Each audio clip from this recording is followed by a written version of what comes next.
Imagine waking up knowing that in 24 hours, you will be dead. No more tricks, no more delays, no last confessions, just a countdown to the lethal injection. This is what the last days of the world's worst serial killers looked like. Men who spread fear for decades, now alone in their cells, numbed by guilt, routine, and panic. In this video, you'll see what happens in the last 24 hours before a serial killer dies. It was the morning of January 17th, 1977, when Gary Gilmore woke up in his cell at Utah State Prison, knowing he had only a few hours left to live.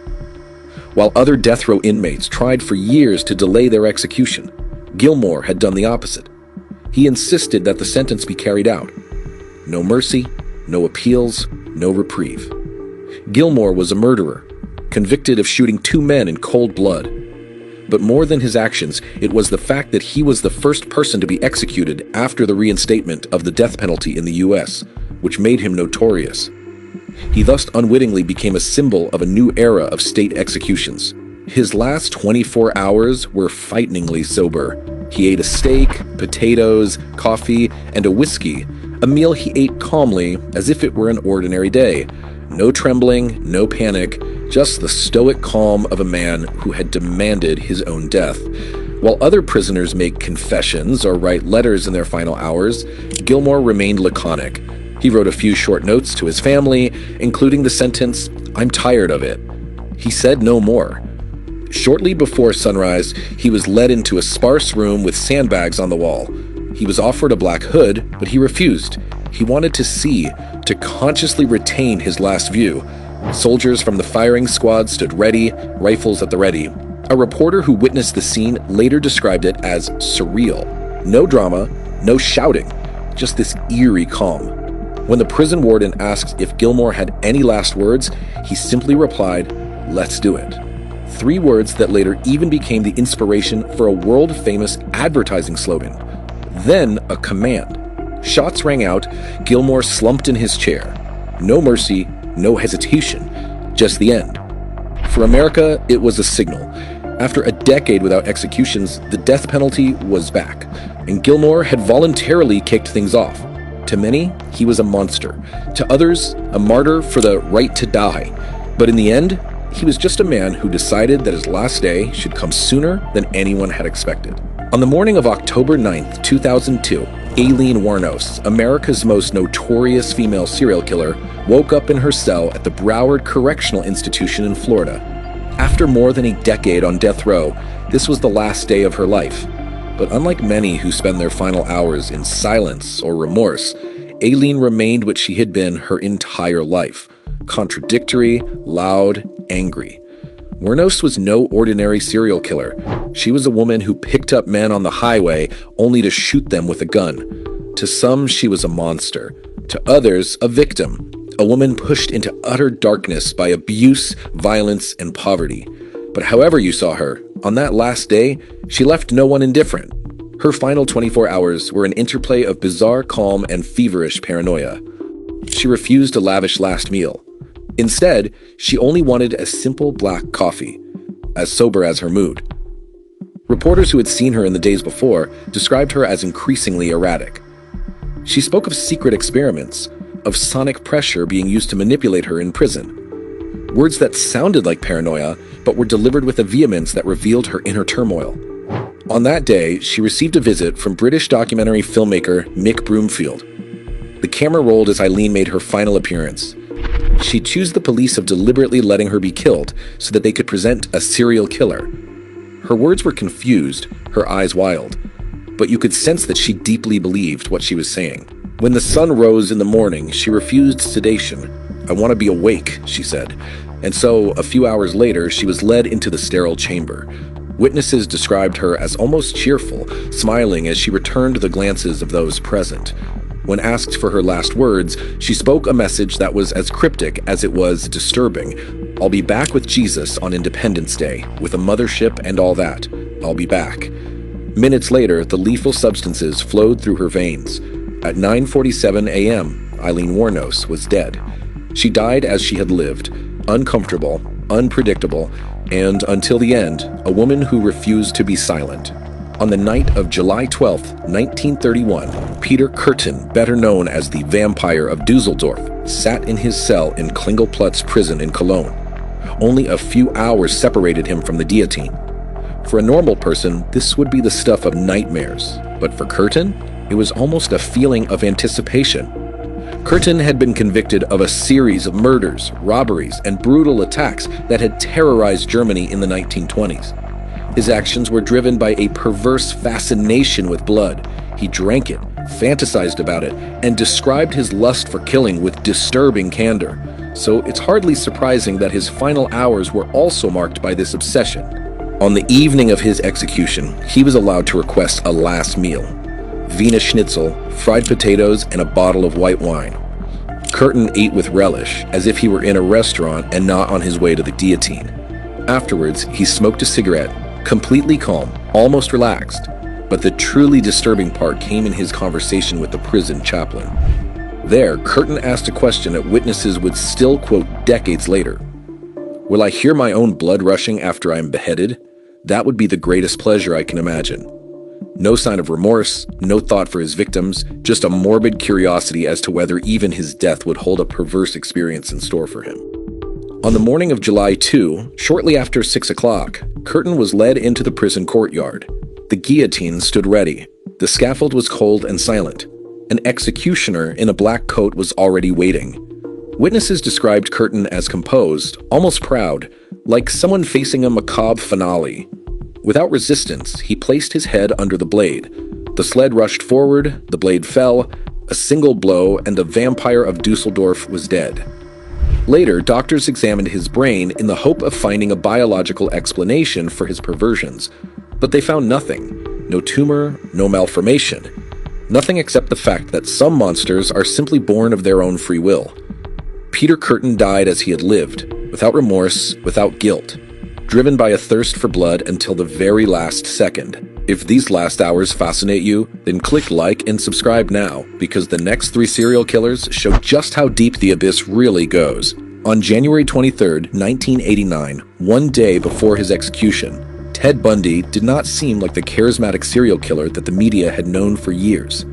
Behind the walls of Florida State Prison, a man slowly realized that his last act was coming to an end. Bundy had killed dozens of women. No one knows exactly how many. In court, he played the charming student, the educated lawyer, even his own attorney. He enjoyed the attention, the headlines, the morbid fascination he arose.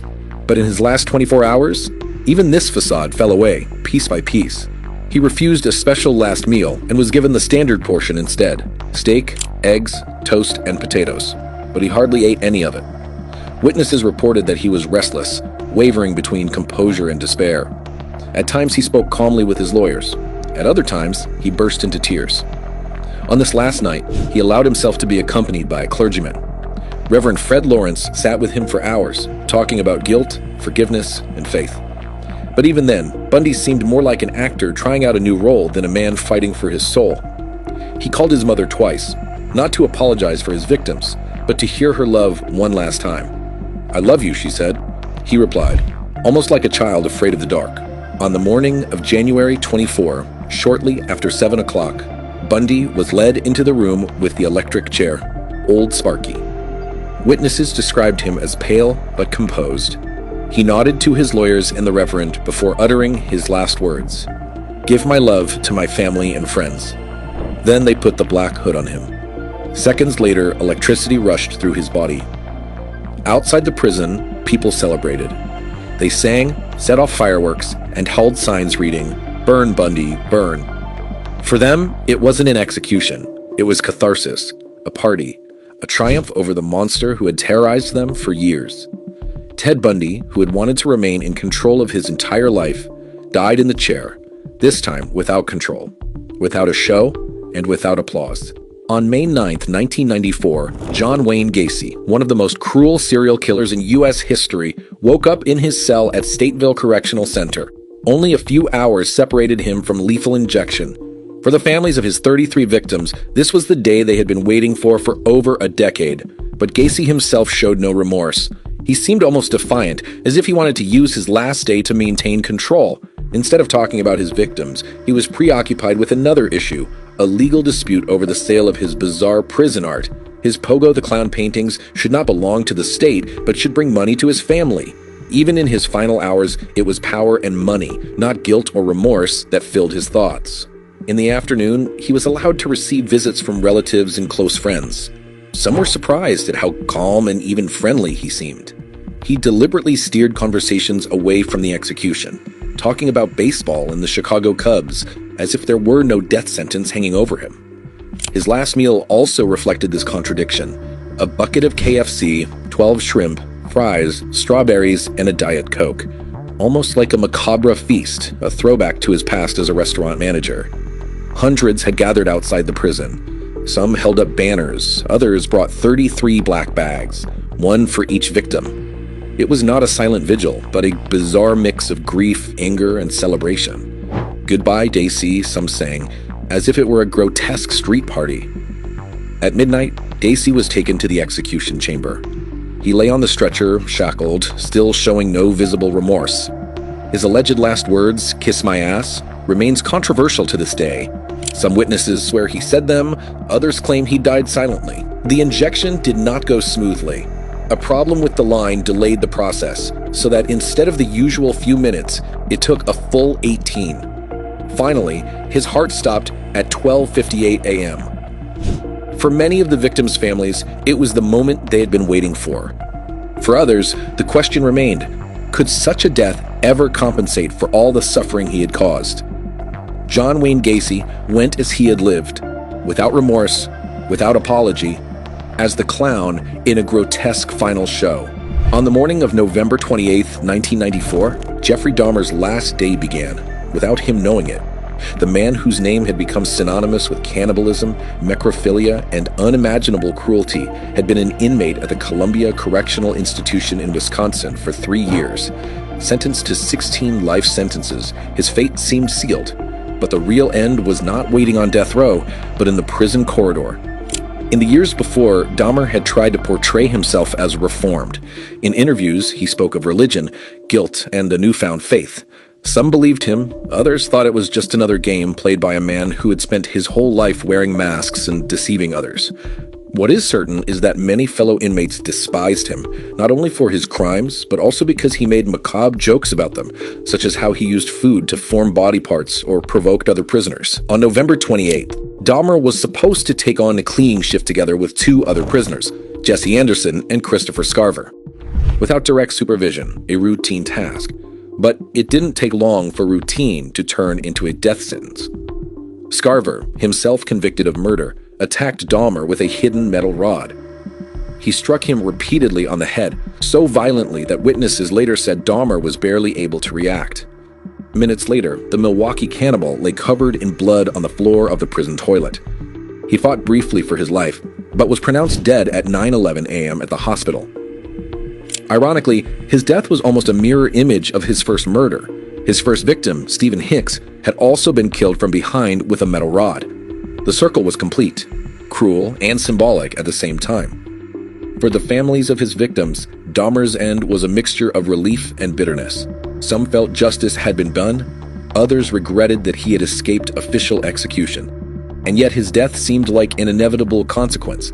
A man who, even in prison, did not stop spreading fear and revulsion. Jeffrey Dahmer, the cannibal who was called a monster, did not die at the hands of the state, but at the hands of another murderer, without last words, without a grand stage, just a quiet, brutal death in a prison toilet. The final 24 hours of these serial killers show that even the most cruel perpetrators eventually lose everything: power, control, and ultimately even their voice.